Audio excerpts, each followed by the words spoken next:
¿Sabías que hubo un experimento donde descubrieron que los niños más pobres veían las monedas más grandes a comparación de los niños más ricos?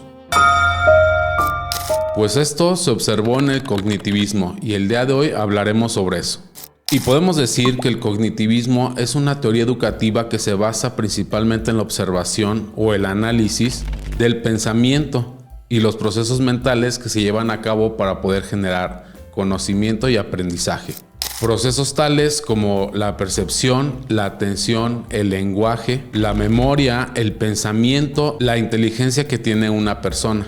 Y a diferencia del conductismo que solamente observa cómo es que nos comportamos, esta teoría analiza cómo es que obtenemos, almacenamos y recordamos esta información que hemos aprendido.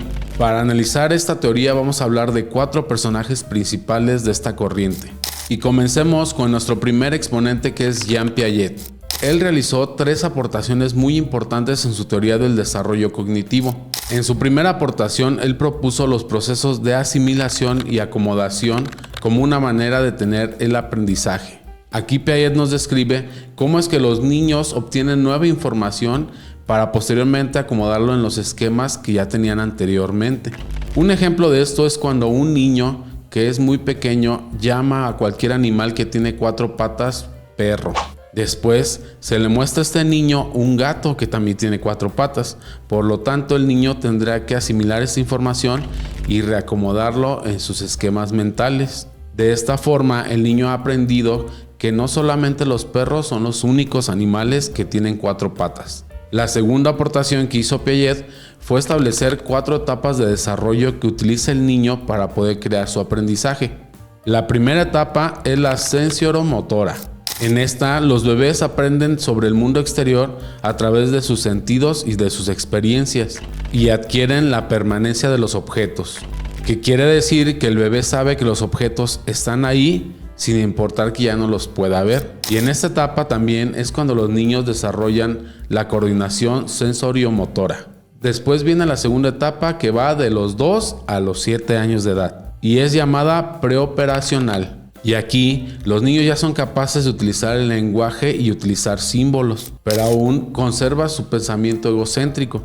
Esto quiere decir que el bebé va a observar y a juzgar el mundo desde su punto de vista, sin tomar en cuenta la opinión de los demás. También carece de lógica en las operaciones concretas. Y es en esta etapa cuando el niño aún tiene problemas con la conservación. Esto es que el niño aún no puede comprender que un recipiente de diferente forma puede contener el mismo volumen de líquido. Por lo tanto, él cree que el volumen es distinto. Después viene la etapa número 3, que va de los 7 hasta los 11 años de edad. Y esta es conocida como la etapa de las operaciones concretas. En esta etapa, los niños ya empiezan a pensar de forma concreta sobre objetos y situaciones y desarrollan la capacidad de conservación, seriación y clasificación. Además de que su pensamiento comienza a ser un poco menos egocéntrico. Y finalmente, Piaget nos hablaba sobre la cuarta etapa, que es conocida como la etapa de operaciones formales. Y esta sucede a partir de los 11 años de edad. Aquí en esta etapa los adolescentes ya desarrollan la capacidad de pensar de manera abstracta. Esto quiere decir que el adolescente ya puede resolver problemas o diversas situaciones utilizando la imaginación o el pensamiento nada más, sin necesidad de ver algún objeto físico o de tener la situación presente. Y es aquí donde también desarrolla su pensamiento lógico y deductivo. Y la tercera aportación clave de Piaget fue que el pensamiento va evolucionando conforme a la maduración del ser humano. Con estas aportaciones, Piaget ayudó al diseño de actividades adaptadas al desarrollo cognitivo de los niños y también inspiró el desarrollo del aprendizaje basado en el descubrimiento y centrado en los estudiantes. Un experimento que realizó Piaget durante esta teoría del aprendizaje fue colocar 2 montones de monedas. Cuando se les pedía a los niños decir cuál montón era más grande, como contenían el mismo número de monedas, decían que los 2 eran iguales. Pero una vez que derribaban un montón de monedas y lo esparcían, los niños decían que el montón más grande era el montón que no se había derribado. Por lo regular, los niños que tenían esta situación aún se encontraban en la etapa preoperacional. Con ese experimento, Piaget demostró la dificultad que presentan los niños para entender que la cantidad no cambia con la apariencia. Ahora es momento de hablar de nuestro segundo exponente, y este es Jerome Bruner. Él también realizó 3 aportaciones importantes en su teoría de aprendizaje por descubrimiento. Y su primera aportación fue proponer que el aprendizaje debe de ser un proceso continuo de descubrimiento. Él decía que los estudiantes aprendían mejor cuando descubrían las cosas, por ejemplo, conceptos y principios, en lugar de que les demos nosotros como docentes la información ya preparada. Su segunda aportación fue proponer 3 métodos de representación que él comentaba que los estudiantes utilizan para adquirir aprendizajes. Al primer tipo de representación le llamó enactiva, y esta se basa en la acción y en la experiencia física. Y esto sucede cuando un estudiante manipula objetos, por ejemplo cuando llena recipientes de agua, y así va aprendiendo qué es el volumen. La segunda representación la llamó icónica, y él decía que el estudiante organiza y representa la información a través de imágenes, diagramas o representaciones visuales. Su tercera aportación fue la espiral del currículo. Y aquí nos menciona que es cuando el estudiante ve un concepto y después lo vuelve a repasar de manera más profunda a lo largo de todo el curso escolar. Y esto se hace con la finalidad de conectar información que es un poco más compleja. Con estas aportaciones, Bruner ayudó a desarrollar las metodologías como el aprendizaje basado en problemas y en proyectos. Y también redefinió el rol del docente como un acompañante en el aprendizaje. El experimento de Bruner inició cuando juntó a 2 niños de diferentes clases sociales, un niño de bajos recursos y un niño de altos recursos. A los 2 niños se les dio una moneda que era exactamente igual, y después de que la analizaran un buen tiempo, se les preguntó sobre el valor de esa moneda. El niño de menores recursos veía la moneda más grande y le daba un valor muy grande, mientras el niño de altos recursos veía la moneda más pequeña y no le daba tanto valor. Y esto demostró la importancia que tienen los procesos sociales en el desarrollo de cada uno de los niños. Nuestro tercer exponente es David Ausubel. En su primera aportación nos mencionaba que el aprendizaje ocurre cuando información nueva se relaciona con aprendizajes previos que ya tiene el estudiante. Y de esta manera la información o el aprendizaje se vuelve significativo porque esa información se combina o se conjunta con la información que teníamos previamente. Y esto evita que la información sea memorizada. La segunda aportación que hizo Ausubel es que demostró la diferencia que existe entre el aprendizaje memorístico y el aprendizaje significativo.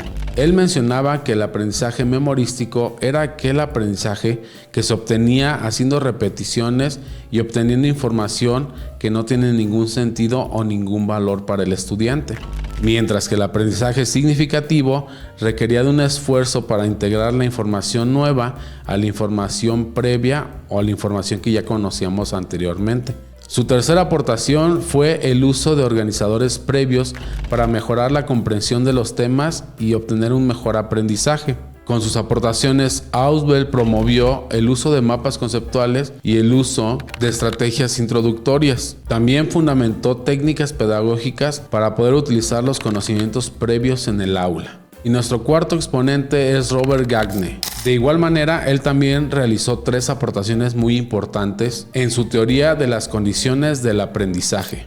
En su primera aportación, él desarrolló 9 eventos de aprendizaje. Estos 9 eventos o 9 pasos son utilizados para crear clases donde los estudiantes aprendan de manera adecuada. Y estos son los siguientes. Número 1. Ganar la atención del estudiante. Y se trata de obtener la atención de los estudiantes generando preguntas, haciendo ejemplos o contando una pequeña historia al inicio de la clase.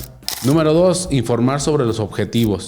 Y aquí se trata de decirle al estudiante qué es lo que esperamos de ellos durante la clase y al final de la misma.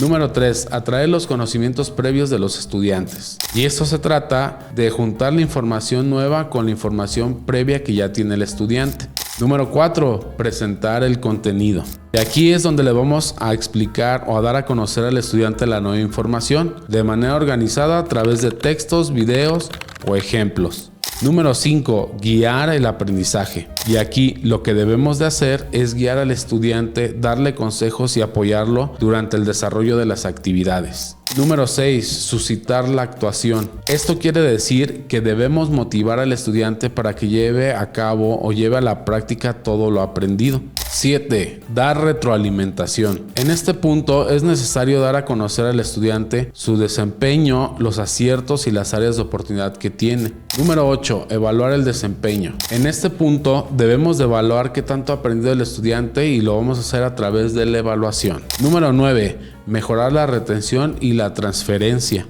Y se trata de ayudarle al estudiante a que mantenga esa información por un largo plazo y que más adelante la pueda poner en práctica o la pueda utilizar. La segunda aportación de Gagne fue que clasificó el aprendizaje en diferentes tipos. Y estos son: habilidad verbal. Aquí el estudiante podrá expresar todo aquello que conoce y todo lo que ha aprendido de manera verbal. La siguiente es la habilidad intelectual. Esto nos ayuda para relacionarnos con el entorno y resolver y solucionar problemas. Después tenemos la habilidad cognitiva, que es la que nos permite aprender, pensar y recordar. También tenemos la habilidad por actitud. Estas son preferencias que hemos aprendido a lo largo del tiempo que nos permiten interactuar con el entorno y tomar decisiones hacia personas, objetos o situaciones. Y finalmente tenemos la habilidad motora, que nos permite hacer uso o movimiento de nuestro cuerpo y hacer actividades como el deporte. La tercera aportación de Gagne fue el desarrollo de guías prácticas para la educación o guías prácticas institucionales. Sus aportaciones ayudaron a fundamentar el aprendizaje presencial y en línea. Y también nos aportó herramientas para poder realizar planificaciones de clases más efectivas.